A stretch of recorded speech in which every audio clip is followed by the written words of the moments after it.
ఈరోజు అడ్డగుట్టలో మీరంతా ఫిష్ వెంకట్ గారి యొక్క సన్నిహితులు ఇదే ఏరియాలో ఉంటారు, ఎలా ఫీల్ అవుతున్నారని చనిపోయి? చాలా బాగా అనిపిస్తుంది. ఎందుకంటే ఎవరిను దారిలో కానీ వచ్చినా చెల్లె బాగున్నారా, అక్క బాగున్నారా, అమ్మ బాగున్నారా అని అట్లా మాట్లాడించుకుంటూ పోయేవాడు. చాలా మంచివాడు అన్న అయితే, చాలా మంచివాడు.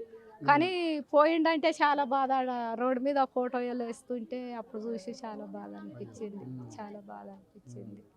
అన్న అయితే చాలా మంచివాడు. అలా ఇక్కడ బోనాలు కూడా గట్టిగా చేస్తాడు, చాలా చాలా చేస్తాడు, మంచిగానే చేస్తాడు, బాగా చేస్తాడు, మంచిగా మాట్లాడిచ్చేటోడు. నేను ఇటే ఏరియాలో తిరుగుతా, అంగన్వాడీలో చేస్తా కదా, చూసి మాట్లాడిచ్చేవాడు. ఉండేవాడు ఉండేవాడు బాగానే ఉండేవాడు. కలిగొలుపు అందరితోటి మాట్లాడేది, ఎలాంటి ఫీలింగ్ లేకుండా, సినిమాలు వెళ్తున్నాను అన్న ఫీలింగ్ లేకుండా అందరితో కలిసి మాట్లాడేది, చాలా బాగా మాట్లాడేది.